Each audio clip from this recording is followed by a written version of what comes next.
Charlie Cameron, this is in good hands here. Charlie bouncing. Nope. The Brisbane Lions fancast / therapy session is back, nice and early. Early edition this week. We're recording on a Friday, straight after the damage that was the GWS game on Anzac Day down in Canberra.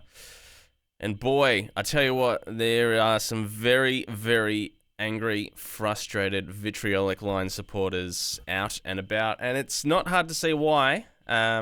Leading into this game, it was basically a must-win. We had little margin for error leading into this game, and now that margin for error is basically non-existent.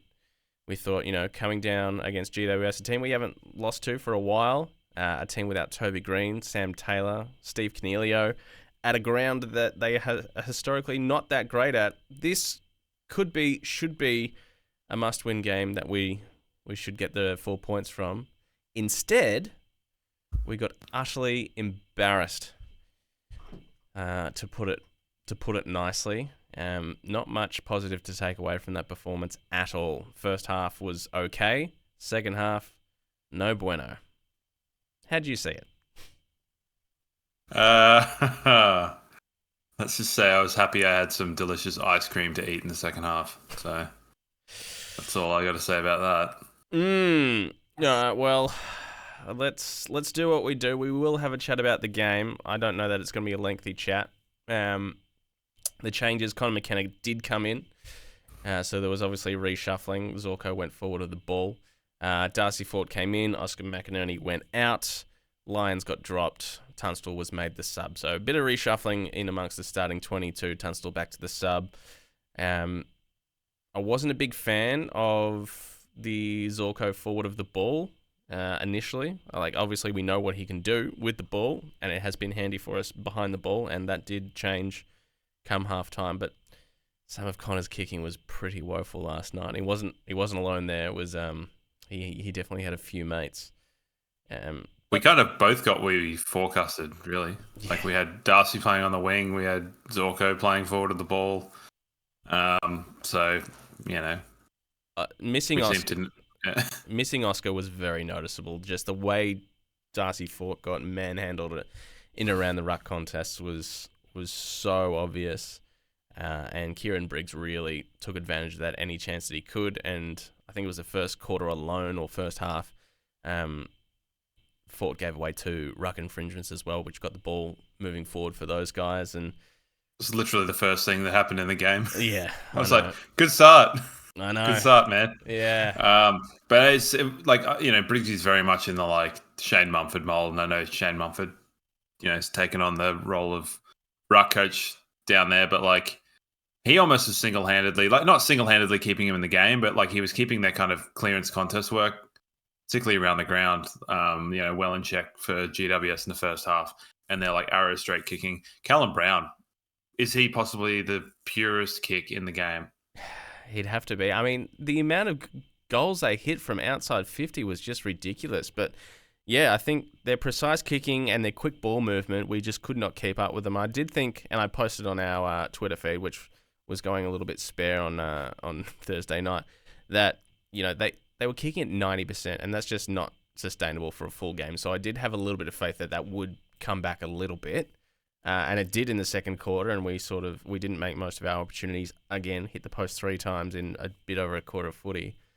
So once again, failed to make the most of our opportunities, and that's the bloody theme for the Lions this year. And, Fagan keeps pointing to we won inside 50s again. I was like, well, that's great, but, you don't get 4 points for winning the inside 50s, because it's coming straight back out more often than not. Yeah, I got to admit, there were very few metrics that Fagan could have leaned on in terms of saying, the little wins in terms of that. We've always been a slightly inefficient forward 50 team. Never been as deadly as some. Particularly just in terms of volume to scores. Maybe volume to goals might have been a bit different. But, when they were kicking at 90%, it was just oh, shit, here we go. Which was not a sustainable thing. But then when that ran out, I think the biggest thing for me was their willingness to run and their work rate and their leg speed that just absolutely killed us. And it's insane to hear what the hell is going on in Lachie Neale's brain at the moment? Like, Oh. he has got to be one of the dumbest people affiliated with this club at the moment. Like, one of them, not, Yeah. because for him to say on Tuesday night, I didn't run very much against Geelong because it was raining. And I understand that he was saying that it was the necessity for running and the amount that it was like more of a stoppage game. It was less back, up and forward and stuff. That is like entirely leaving you open to criticism because it doesn't necessarily come across that way to most people. Yeah. They just hear, it was wet, I was lazy, I didn't run a lot. And I tell you what, he looked fucking lazy last night.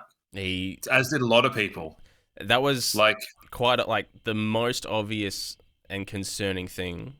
And in stark contrast to that game against Melbourne, the pressure, the intensity, running to and from contests, the work rate, the ethic, the tackling pressure, it was all gone. We just looked so lazy, so slow.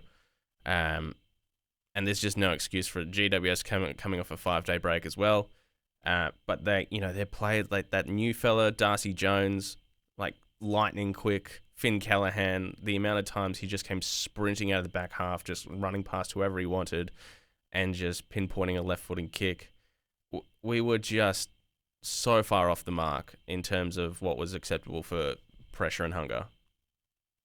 Yeah, like we somehow had a lifeline. Just, Cam Rayner showed up for 5 minutes. Charlie Cameron opted to kick a couple goals. And then it was like, oh, we're right in that. And it's like, take your opportunity to be in a game that you probably shouldn't be in. Like admittedly, the last kind of couple minutes of the half was like seemed a bit tinfoil hat-ish in terms of the free kick overturned, 50-meter, Lachie Neale getting kind of chopped in the throat, and then like you've got Josh Kelly kicking a goal. It's just like cool. So we gave them a little buffer through ill discipline. Got to say, like, the amount of people, when you go to the tribunal and you let Hogan get off for trying to punch a dude. I mean, like we talked on Monday. Yeah. And I said they were absolutely laughing if they thought that he would get off Hogan. And he did because there was negligible contact. Well, you know who else made negligible contact and got 11 weeks in a grand final? Alistair Lynch. That's true. But if you're saying that, then you're leaving yourself open. And I counted 5 times that they had like body shots or throat shots on players and like, knocked them over. And it's like, okay, so you're just perpetuating the thing that you're like saying we want to get punches out of the game. And like a couple of our blokes did it too. But I don't think that they probably would have done that had it not happened like 4 or 5 times, heading into it. That one on Lachie Neale was like pretty bad by Callan Ward. Yeah, I mean, I am getting a little bit over. Obviously, Lockie's frustrated with the treatment he's getting off the ball and around stoppages, but he's flopped a few times this year, and I'm not loving that. And I get it. If the umpire sees it, falls for it, he gets a free kick. It's good for our team. But I don't think that was a flop. I think he got hit pretty hard. Yeah, he didn't need to put as much mayo on it as he did, I think. Yeah. I'd rather but it's probably symptomatic of just not getting stuff. Yeah, and when you have a situation of Callan Ward, which I think similarly flopping when Dunkley ran into him, it's like, Dunkley ran into him. He didn't hit him high, didn't hit him in the back. He just put body on him. It's like that. That's not a free kick. No, it's not a free kick if it's in the game. It's not a free kick if it's off the ball. It's just like body contact for someone who drop toe hold a player as he was leaving a contest. It's like, okay, cool. But I don't know, like that the end of the first half was annoying because like the writing was definitely on the wall in terms of just like the wheels were starting to fall off, but we were still in the game. And it's like, utilize the fact you're still in the game to be present. And they just weren't. Like, outrun, outworked. I said it before. Like, every metric was just like insanely terrible. Question for you. Do all the goals that they scored from outside 50 count as goals from inside 50 or efficiency stats? I mean, I don't know. I don't know where they sit in the numbers and all that sort of stuff, but I tell you what they do count for is 6 points on the board. Goals. Yeah. Maybe someone can tell us because I'm curious about that. That's just one of those things that I'm like, I wonder if that is a thing where, because it felt disgustingly similar to the grand final a little bit. Like, just and then that's the thing is like you saying before we won inside 50s. It's like cool, but you said Fagan said we won inside 50s. It's like cool, but like you can technically have an inside 50 kicking the ball 49 meters out, like or handballing it 3 times between 3 dickheads. So like, bam, there's our stats, metric, KPIs, awesome. And just to quickly go back to that couple of passages played before halftime, like I don't want to see that from your 2 leaders, like your captain and your vice captain both. Like we've got a free kick for another forward 50 entry, which granted the way things were going, we weren't going to make the most of it. We want to come straight back out, but to reverse that and then to give a 50-meter penalty away to then give them a goal, essentially, that is like that's not. I'd much rather our leaders show leadership and work through that by playing good footy instead of just resorting to this bullshit, like, faux tough stuff that's going on. Yeah, well, I know Harris Andrews gave away a free 50 the week before that was kind of pivotal, but, like, I just don't see Harris Andrews making that sort of a decision to do it. No, of course not. Like, I don't... Yeah. Like, I've been pretty hard on Lachie Neale the entire time he's been captain. I don't think he's a captain. Personally, like I think he's a player that plays better when I know he won a Brownlow last year, but I don't think that was his best year. I think he plays his best footy when he's kind of similar to Zorko, not having to worry about shit, doing his juggling, before the game rather than whatever captains do. Let Harris do that. Yeah, and like I tell you what, if Harris wasn't in the team, we would be so much worse off. Like him and Leicester somehow are the only ones that seem to give a shit. I mean, Starcevich a little bit too, but he seems to just be like on the wrong end of luck. And he just looks slow, Stars. Yeah, he's not alone there. They like, look. Archie went out with heavy.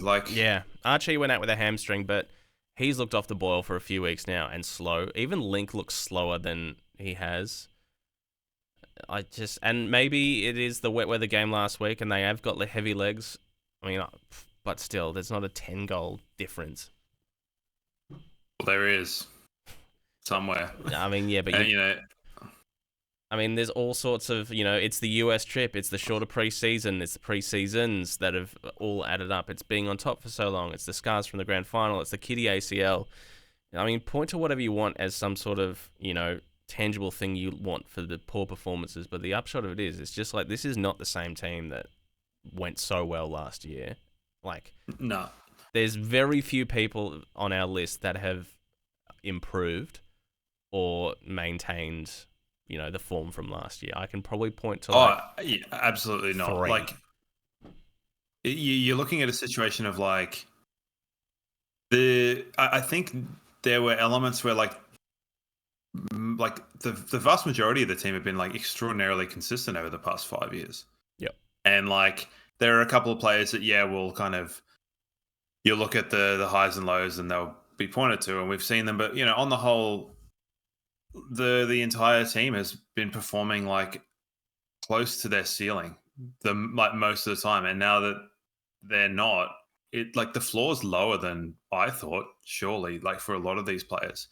And like we're getting a lot of inside 50s and we're last in the competition, and it's like in terms of goal conversion from them, and it's like you're looking at that being like the delivery inside 50 is not good because it's either being pressure kicks. We even saw when McCluggage had a few that were, clear disposals when inside 50, take a mark, kick a goal or a point. And that's the other thing.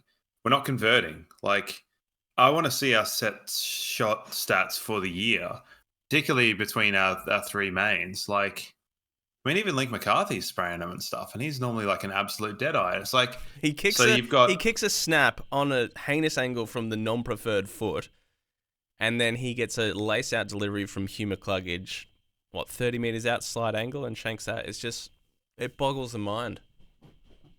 So you're looking at it being the delivery is not there because of the pressure being put on the ball. And that's what people talk about in terms of team defense. Like, your defense looks so much better when your mids are putting pressure on. And when our mids are getting nowhere near it. Like, I got to tell you, I was annoyed that we lost that game because it's the first loss of the season that Jared Lyons hasn't played in. So there goes that metric for me.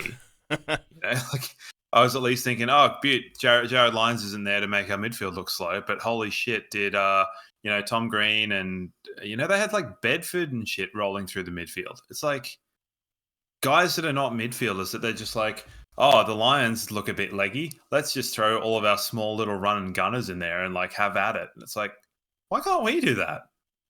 Like, put some weird people in there. Well, I mean, we have toyed with it before. Like, Lynx attended a few centre bounces. Obviously, Rayner, Bailey, who is not an option at the moment. Even like a few years ago, Charlie Cameron was thrown into the centre for a couple. I remember reading an article in about 2020 where it was like the highest centre bounce attendance versus clearance wins was like Ryan Lester.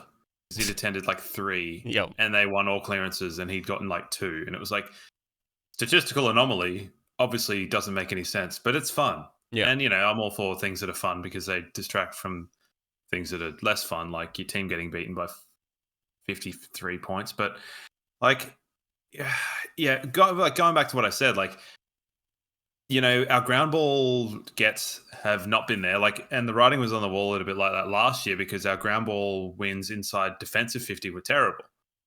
We were worst or, in the bottom 3 in the competition last year for that in the defensive 50. And that has infected the forward half. It also seems to have infected the midfield a little bit. So it's like there's all these little factors that are going like, yeah, we're getting the inside 50s, but they are not the right ones. The people getting them are not doing anything with them. We're not following up. Like, no one is getting any second balls except Noah Answorth. Like, he's the only one that seems to be winning ground balls.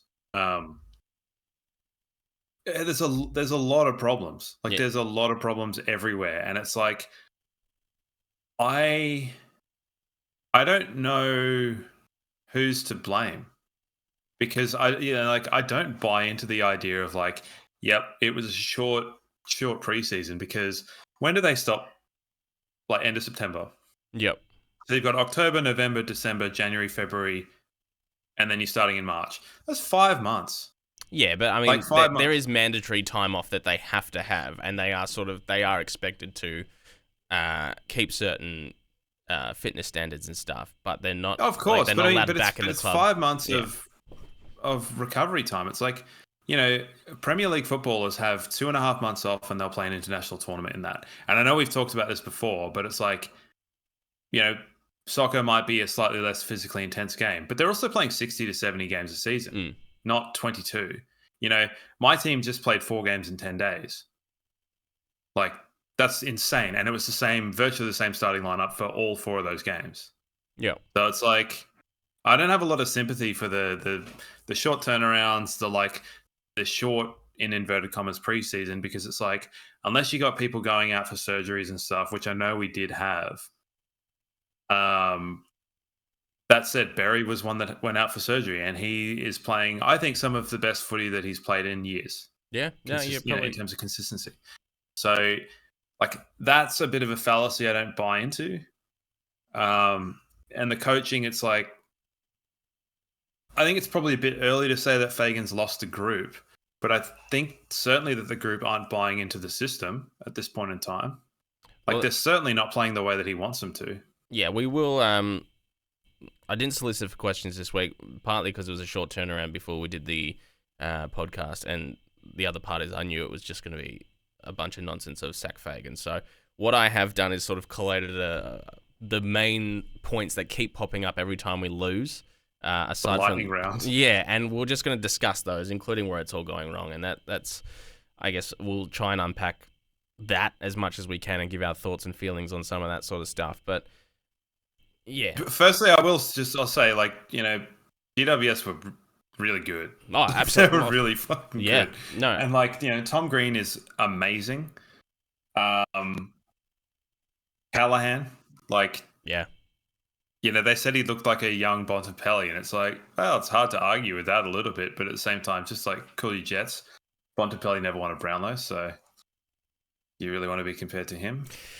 Jeez, that's a bit rough.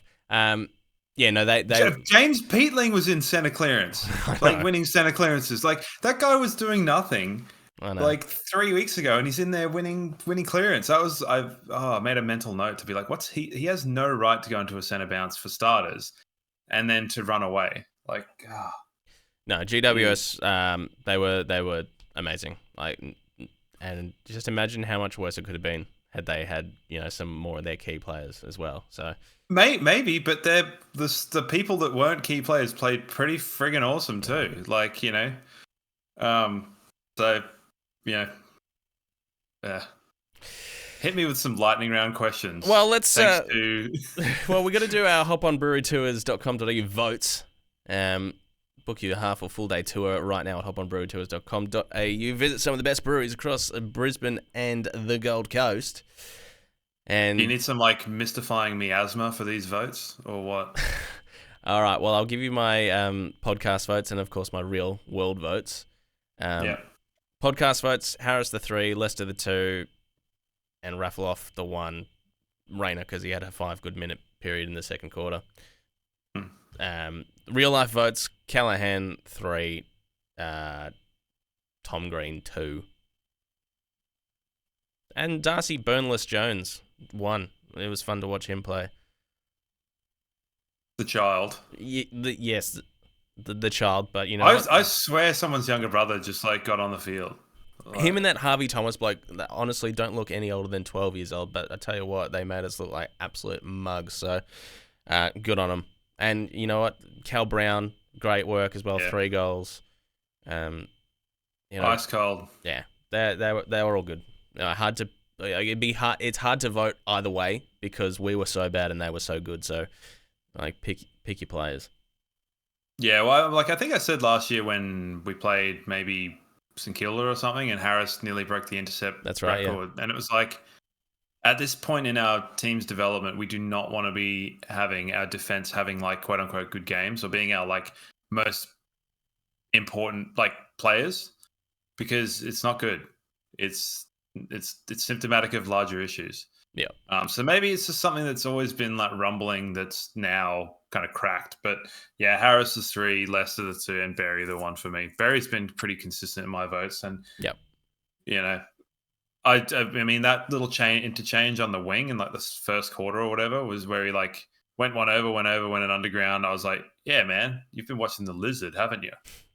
He had a good game, Bez. So yeah, no real complaints of giving him the 1 there as well. So yeah, other than that, I would have put Callum Brown as my 3rd, but same as you in the real world. But I don't want to be in the real world right at this point in time.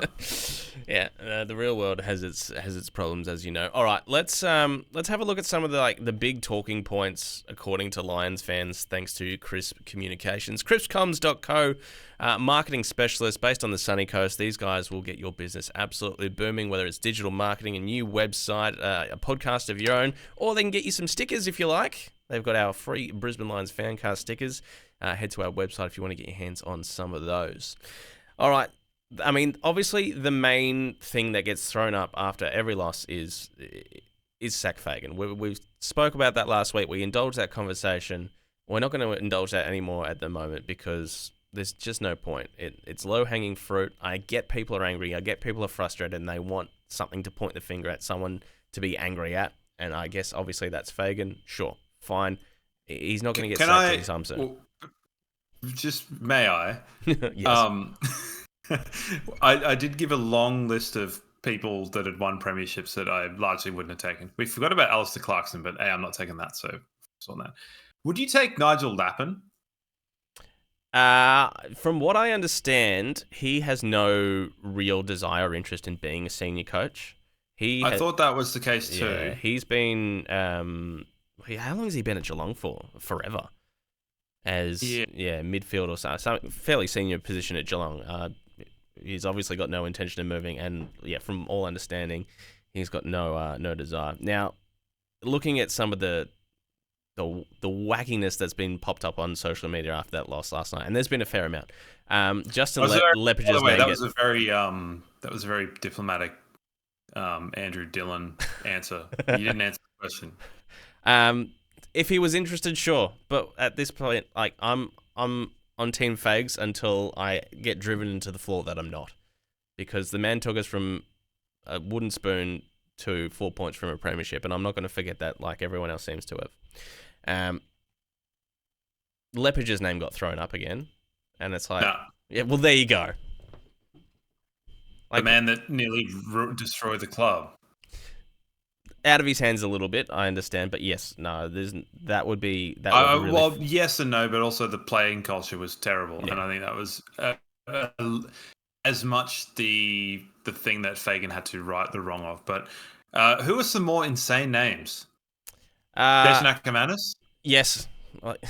What? Like him as the coach? Honestly, people are saying sack Fagan without any further thought.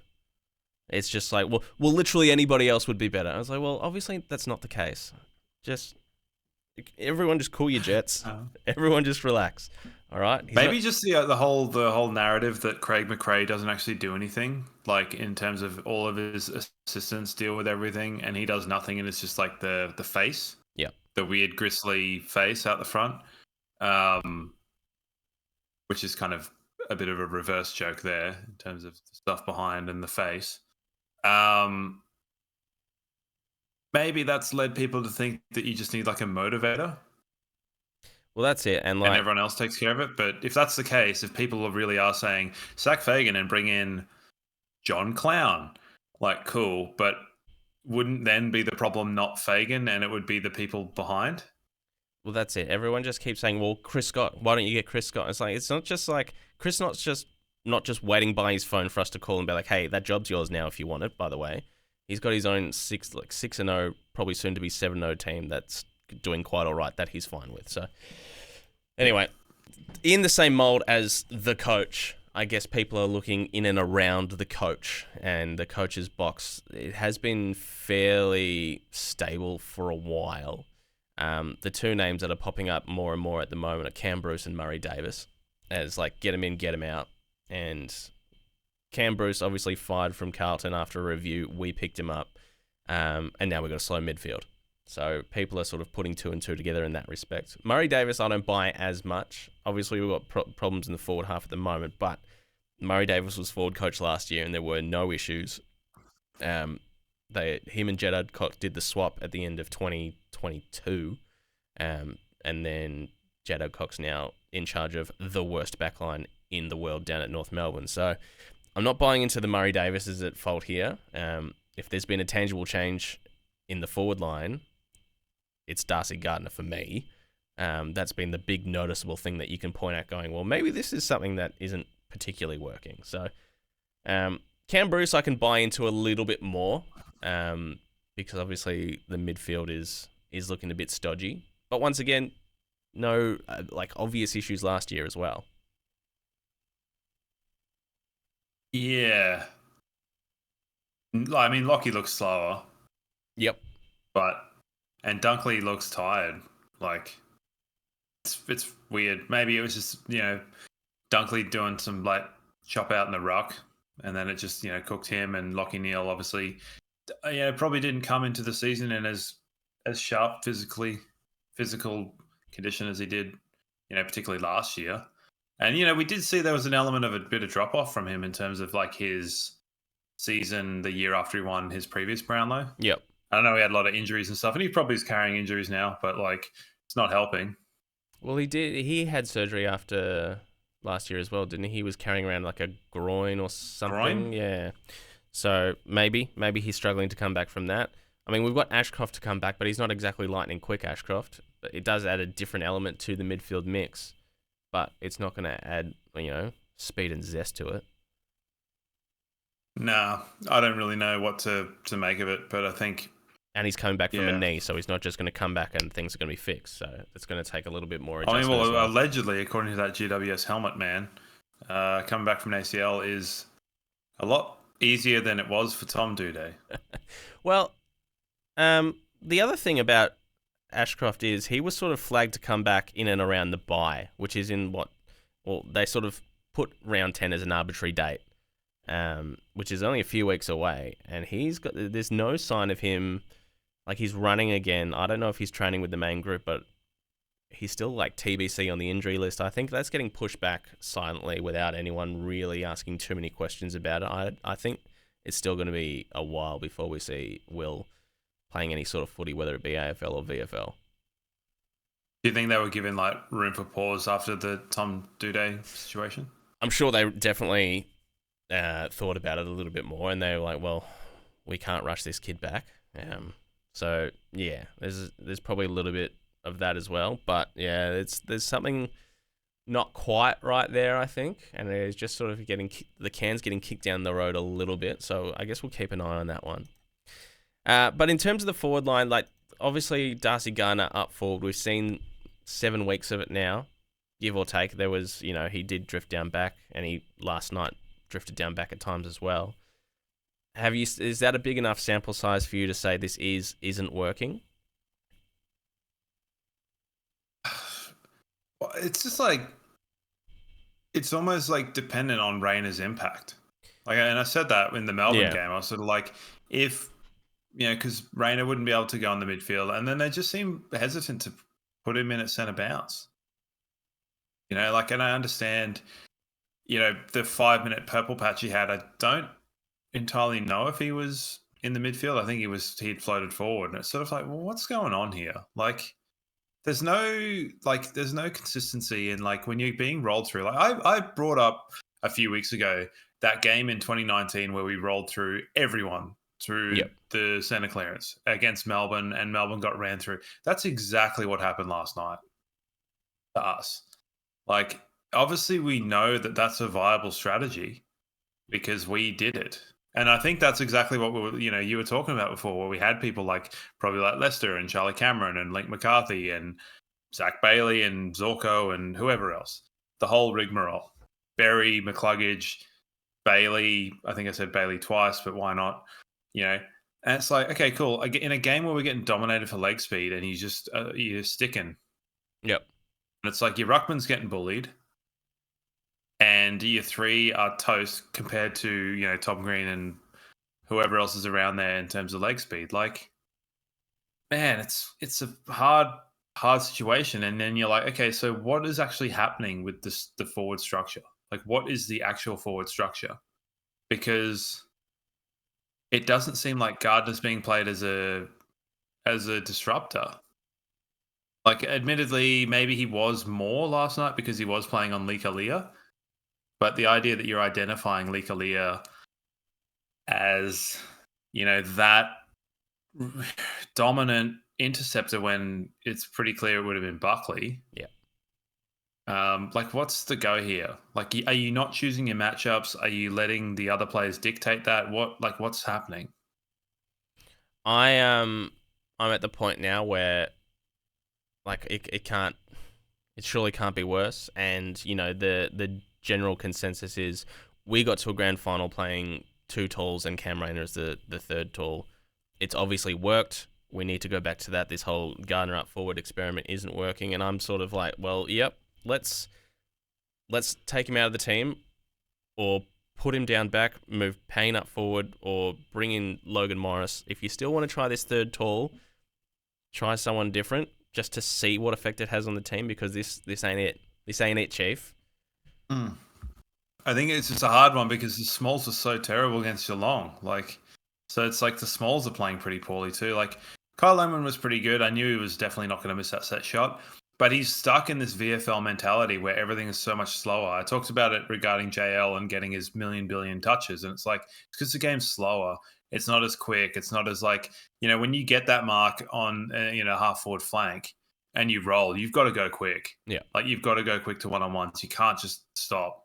And I think that is also an element with our inside 50s is we're getting to that point 70 meters out and we're too slow. And Darcy Gardner is a big one for that. If he takes a mark around that area, he will assess every single option for an eternity. Whereas someone like a Hipwood will intuitively, or Joey Danaher or Cam Rayner, will intuitively like wheel and go and sort of cause a bit of havoc in the forward line. Darcy Gardner will stop and wait, and then by the time he's got it through his head, GWS have got numbers back, or whoever's got numbers back. So. Yeah, the only luxury I'll give that is like he did assist quite well to Charlie out the back, but it was sort of like or something along those lines. Yeah. He got it was Charlie at the back of Likalia, and that was his second goal. That was great. That was a really And to me, at that point in time, I'm like, hey, here it's like, wow, finally a not forward kicking the ball, where yeah. like they obviously don't just rail the hell out of the ball. They know how to place it because they're used to kicking outside of defensive and hitting a dime and stuff like that. But then it just didn't happen. And like I understand that we didn't get really any of the ball, and like our forward line were basically all the low possession getters in the whole field. Like you can list them off almost in terms of like disposal getters, and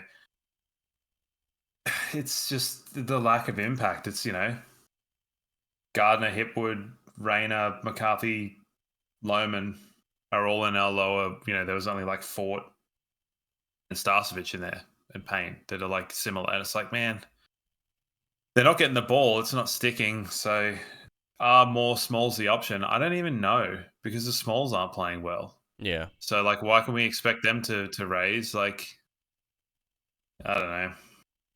I think certainly by the time that Zach Bailey is fit and ready to be back in, I think it's time to at least hit pause on this Gardner up forward experiment, because it's just there's something not working. Like our connection forward of the ball is just pus at the moment, and it just has not been this big of an issue. Like it's certainly been an issue. Like as you said before, we just relied on weight of numbers of getting the ball forward, and eventually, goals would come. But that's not happening anymore either. And whether that's, teams have gone to work on us and how we do it, and that comes down to the next point, which is, after the sack Fagan, inevitably comes the backup point of he's got no plan B.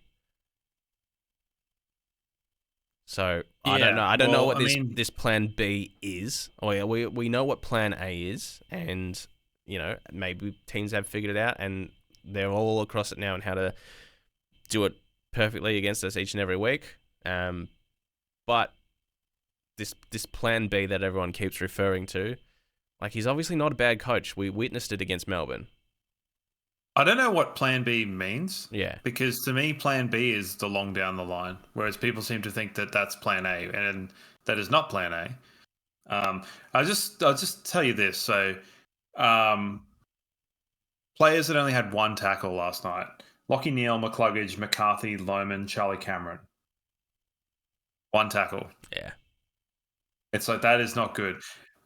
Darcy Gardner, 4 tackles. Yeah. I know he got put back, but it's interesting. And then even then, you're looking at it going like 2 tackles was Zorko, Rayner, Danaher and Hipwood, which is like, how is Danaher and Hipwood, particularly Hipwood, because he wasn't playing in the ruck, getting more tackles than our 3 Smalls? Yeah, those are unacceptable numbers. I thought Dermot Brereton made an interesting point after the game where he said that, like, when Danaher goes into a shell, it has like a knock-on effect. Yep.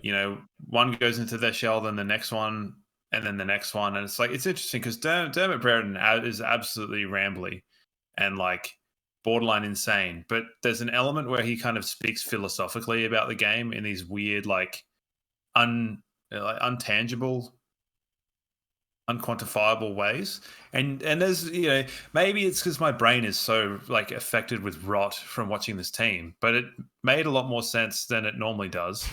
So pray for me, I suppose. But plan A, plan B, I don't know. I don't get it. Like, again, to me, that's something that's been siphoned in from soccer. The idea of like, oh, plan A is not working. Chuck on your 6'4" striker and just kick balls to his head. Yeah. Like, that's what a plan B is in that sport. It's very easy. Or if you do that, the other one. But, like, I don't get what it is for Aussie rules in terms of, like, do you need to run and carry more? Do we have the players to do that? We're kind of trying to do that. And I think in the modern game, you really are getting a little bit of everything all of the time. Like, that's what plan A kind of is.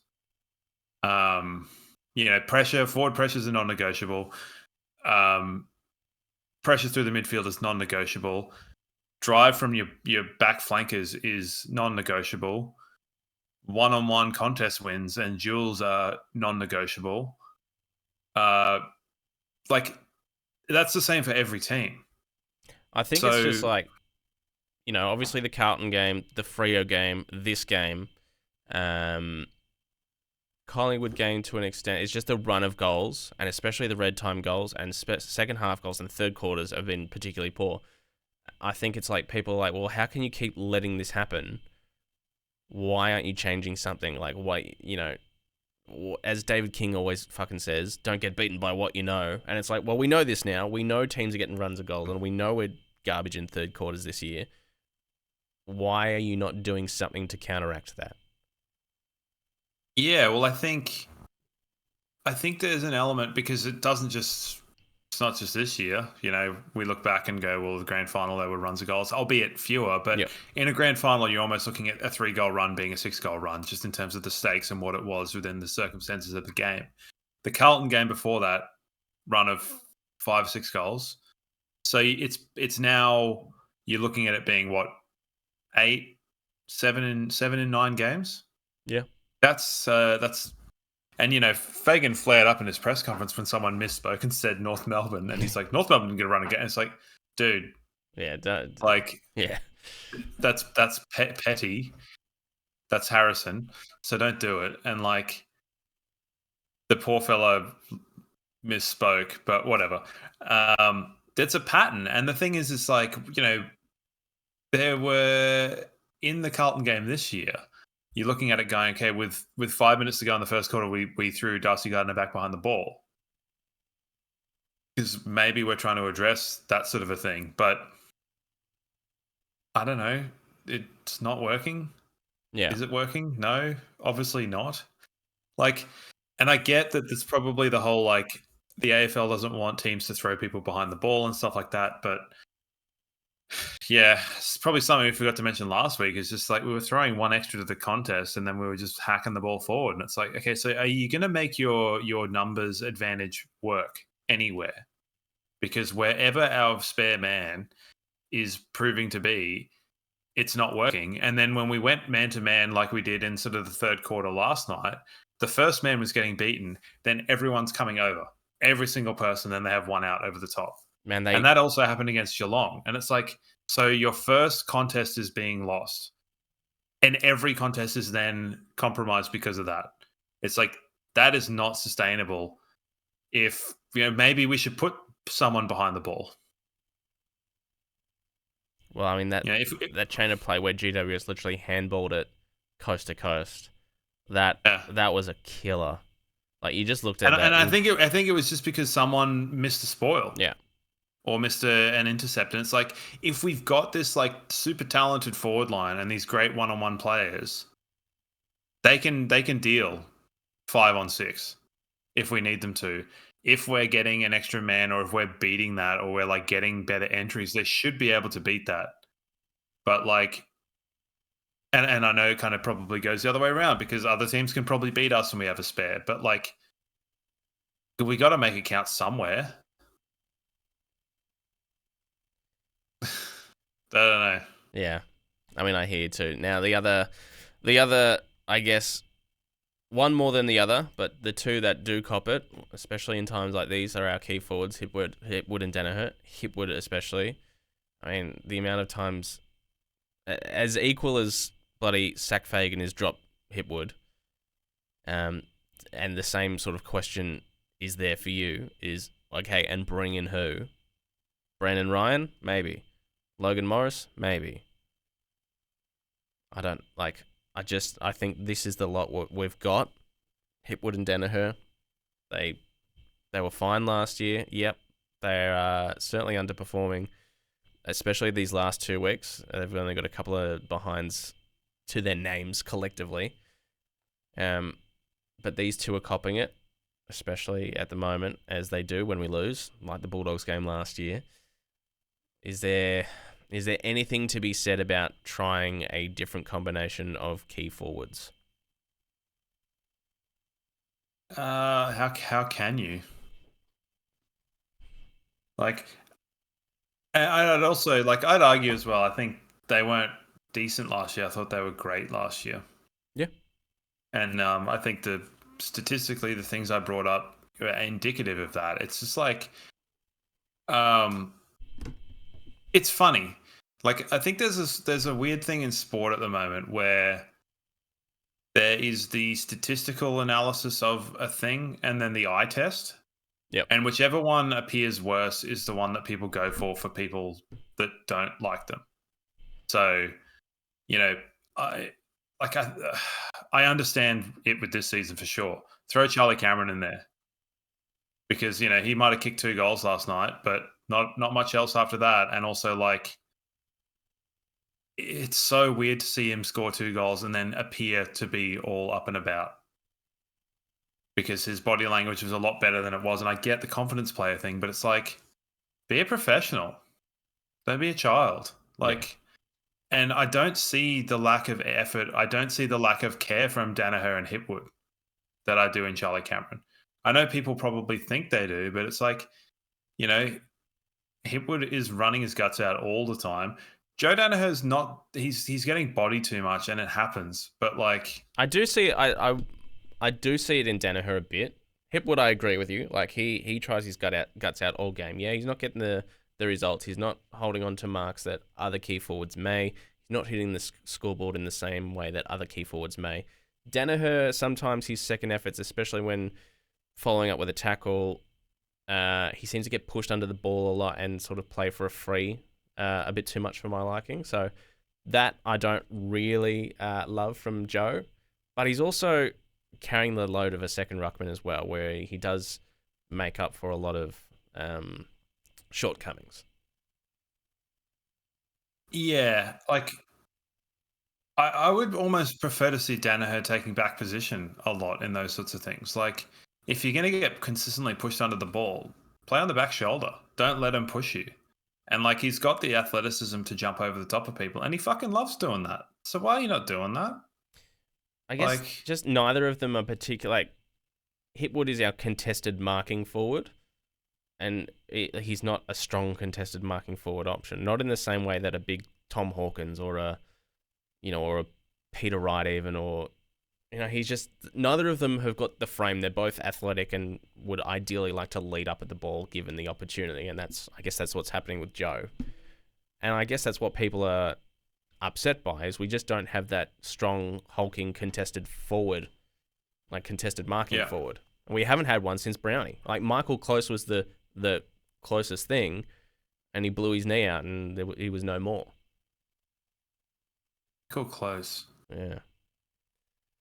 So yeah, like, I do understand the frustration with those two, because I mean, but I think that there's a lot that gets put into, particularly with Hipwood, is an element of effort. And I just, I'm happy and I'm okay with players, and this is where I give a lot of leeway to Jared Berry. It's like, I see the effort being put in. Yep. And like, eventually, like, something's got to turn out right with them. And it generally does. People will play themselves into form and stuff like that. And like, the troubling thing is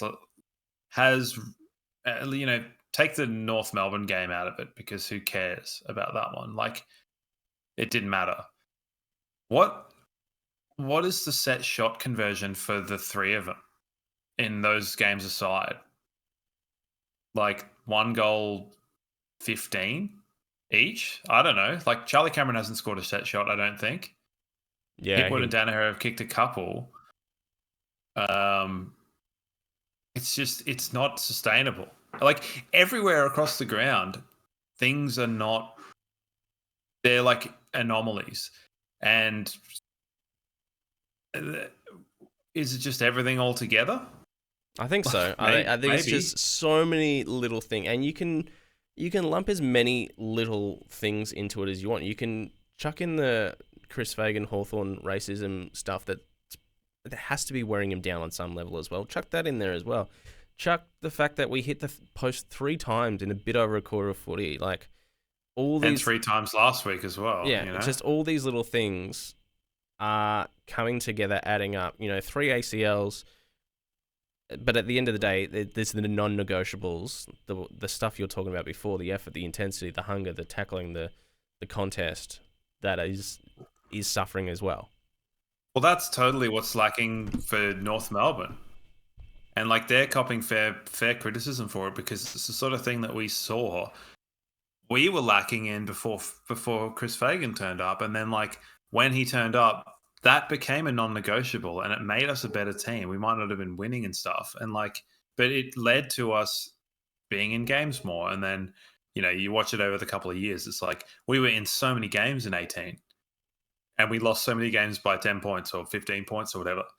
And then we started winning those games. Whereas now, like, it's almost like we've been almost so far ahead of a lot of other clubs that we haven't actually been in a lot of fights enough to know that this is what it was going to be like this year, when teams are catching up to you. And our team's gotten worse, not because we've tried to make it get worse, but for things that have happened, injuries and whatnot, and form has made our team significantly worse than it was last year or the year before. And it's like, it's not anyone's fault. No one's wanting it to happen, but it's just like, it's an unfortunate thing that we've probably been pretty blessed not to have had to deal with over the last 5 years of like hitting a stop and just being like, okay, something's not right here. And do you because when was it? We were 3-0 and you're like, throw the season out, we're done. It's like, okay, it's all good, but if that's your opinion, why should we still play Dane Zorko? Like, well, and I think if this trajectory that we're on at the moment, 2-5 at the moment, if that blows out to 3-9, 4-12, whatever, then obviously those 4-20, those conversations are going to happen, and those moves, those levers are going to start being pulled. But I think, and Fagan, the ever optimistic fella that he is, so positive all the time, and I guess that's wearing thin on people as well. It was quite refreshing when Hawthorn got smacked by... Who'd they get smacked by? And Sam Mitchell, after the game, in his press conference, just said... Not Melbourne. It was someone not great.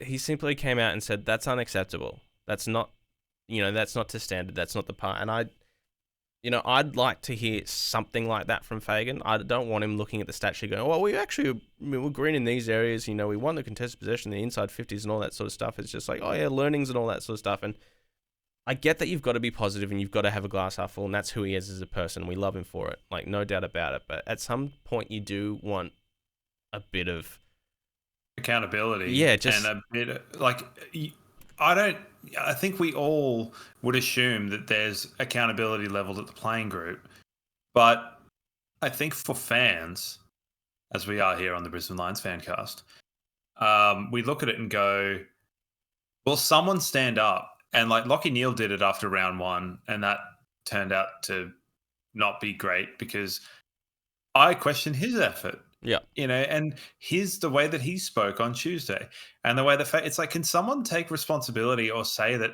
we're trying to fix this and like we're not happy with it, and throw someone under the bus, throw the players under the bus, say they're not working hard enough, or like, because everyone's going to do that anyway.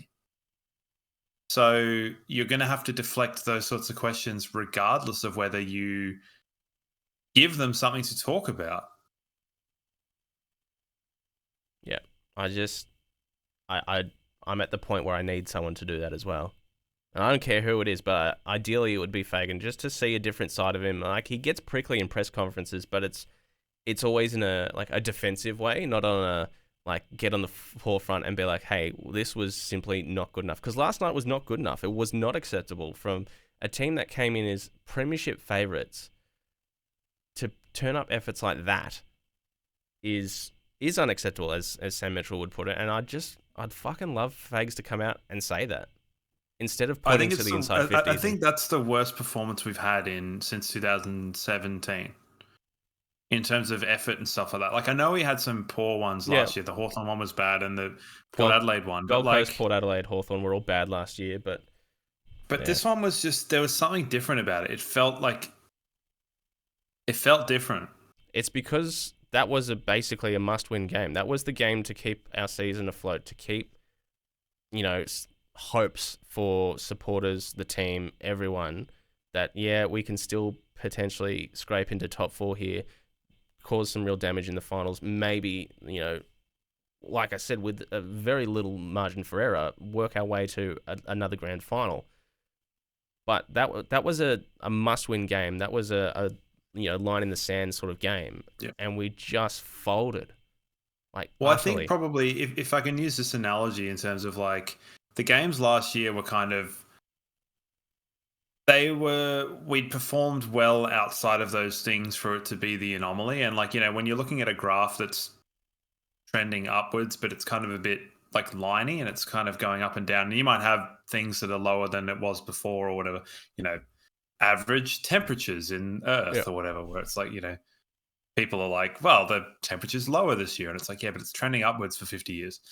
That sort of a thing. I feel like this was one where we are trending downwards and the Melbourne was the anomaly. Yep. And this was the one where you're like, oh, so we're really trending down. Like it was like we're trending down and this was a low point as well, because there's nothing to rest our hat on here and go, well, actually, and like I know we've talked about underlying numbers and stuff like that, but come on. Yeah. Like, no, unfortunately, it's like this team has trended downwards, and that's what made this as bad. Or, as bad as probably those ones where we got dusted by Adelaide by 80 points or whatever in, 17 or 18 or whatever it was. I can't remember. 17 probably. Yeah. It's like, cool. Because just, the last quarters this week and last week, we didn't want to be there. We were making dumb decisions for no reason and just like not even like caring. Yeah. Hack kicks, dump kicks, and it just went straight to GWS players. And then they just elegantly glide through. Yeah. Like we're just butlers opening fucking doors and stuff. Like Butler probably wouldn't do it. Do butlers just do food or do they do doors as well? I don't know. You have to ask someone fortunate enough to have a butler in their life. I think they sort of just do everything. Yeah, the guy from The Nanny used to like open the windows and stuff, right? Nigel? Yes. Yeah. What a classic show. It was definitely a show. Right, well, those sort of seem to be, apart from the general civil unrest in amongst the supporter base this week, those seem to be the things that people sort of go to. Like they flood to the Plan B, they flood to Sack Fags, Hipwood.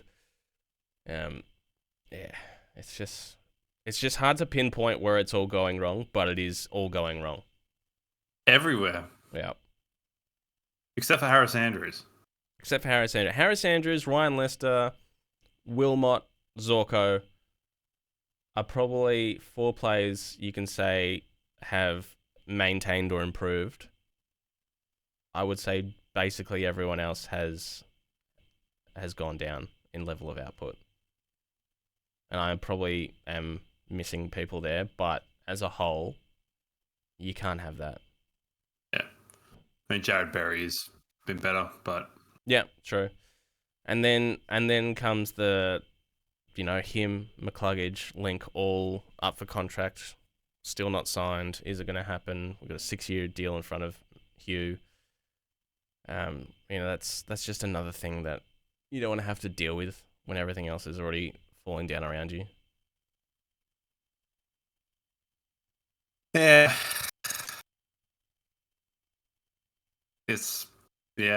It's like it's hard. It'll be hard pressed to convince the team, and it's funny. Like the team aren't working, but then to have to then go and convince the team in a 10-day break that it's worth playing. I mean, you're professional footballers. Do your job. I would. I was thinking. So I had a funny thought, as I do, and I'm thinking about kind of the stages of like where you watch sport, particularly as a boy or a young man, where you start off and you're like a teenager or a young kid, and you're looking up to these adults, and you're like, oh, these are my idols, and you're like, yeah, they're so old and they're so big and strong and whatever, and then you get to sort of 15, 16, 17, and then you go, shit, someone's playing for the team that's my age. Yeah. What am I doing with my life? And then you get to the point where most of the players are your age that are playing, and you're like, think my time is now gone. And then you get to the point where more than half, and then you've just got like one guy, and it's Dane Zorko, and he's the only one that's older than you, and you're like, please don't retire so that forever I will have someone older than me playing football. Yep. And I assume it's probably going to happen with coaching as well, where you're like, oh God, I'm now older than all of the coaches in 20 years or whatever, 50 years, 20 or 50 years. I don't think I'm going to be alive in 50 years. Let's be perfectly honest. Oh, you never know. I don't want to be alive in 50 years. The moderns, the wonders of Western medicine in the modern day and age. But yeah, I hear what you're saying. Like, yeah. And I think when your team are playing well and having a good time, existential threats like that are less palpable. But here we are. The team are now 2-500, 4-20, and you're sitting there going, I'm older than all these lot. I think maybe Ryan Lester and I are the same age, so maybe there is like actually the same age. Yeah. I think there might be. I don't know how he does it because I've had a sore knee and haven't played indoor soccer for 3 weeks. So yeah, well, I mean, here we are just getting to fling feces from behind microphones with little to nothing to show for it. So that's where we're at. Like as individuals, or yeah, I guess. Or I'm quite happy with where I'm at in my life, to be honest. Oh, I mean, I could, yeah, sure. Speak for yourself. Yeah. Look, I don't know. I think obviously today has been a negative show. We've been sitting in the dark, but I think it's sort of representative, certainly, of what I've come across from many Lions supporters at the moment, and hopefully. Well, I'm only sitting in the dark because I get really bad glare from the window. So I meant emotionally. Hopefully next week will be a little bit better. Don't forget Q Clash Sunday. We have got tickets available at our website, brisbanelionsfancast.com. Double premium pass up for grabs if you want to go witness some of what you saw last night in real life. Oh boy. Do we have the prize for you? Yeah, hopefully kind of like people bought their tickets early on in the season. Yeah, look, you'd hope the 10 days, what is it they used to say on 360 when Bob Murphy would come on and Jack Rewalt, had they circle up? You know, or the infamous Carlton camp last year where they all went to, I don't know, Adam Chera's farm or some bullshit like that. We really need one of those. One of those, like, truth-telling circles of, like, hey, 2-5 here. Everyone needs to pull their head in and decide whether we want to be footballers. They need to go on, like, Daniel Rich's fishing boat that I'm assuming he has because he likes fishing. Just take him out to Moreton Bay, sink the ship, and be like, you figure it out. Sure. Like, figure it out, and if you do, you'll be fine. Like, sink or swim. Yeah. Obviously, there will be collateral damage in the form of Daniel Rich's fishing yacht, but like that he may or may not have. But if you can swim to Peel Island, good luck. Yeah, maybe there's method to that. Really? I mean, there's got to be some circuit breaker, some sort of hard reboot. There's got to be something.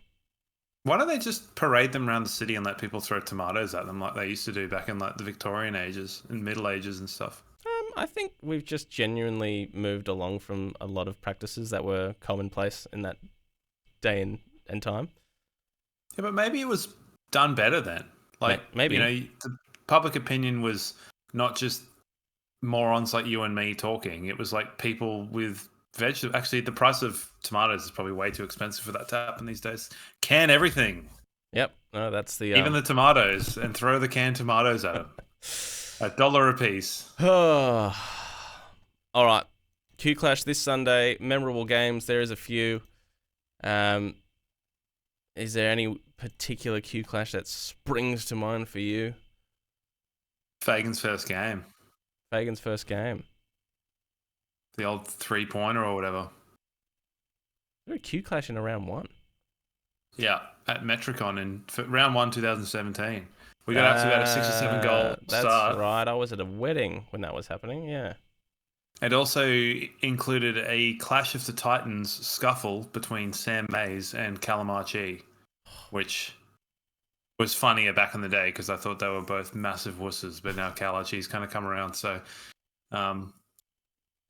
yeah, Dane Zorko got a few goals. I think Daniel Beams. Ooh. Far out. That is not a good name. Dane Beams, I think, won the old Ashcroft medal. Yeah. Gary Ablett played and I think hurt his shoulder, so nothing new there. Hipwood took some contested marks and we're thinking beauty. And then I think we lost 10 straight. That sounds more like it. Yeah. I mean, it's a style at the time. That one, I don't know. Memorable. That one where Rayner missed that shot. Yep. There's been a few over the years, and like just Zorko and Took adding fuel to the fire every now and then. I'm sure there'll be some run in, and you have to think this will be the third week in a row where Lockie gets a fair amount of attention. Like the way Took played him last year. Now I don't know if that is something that Dimmer wants to do. Like he's historically not really played taggers.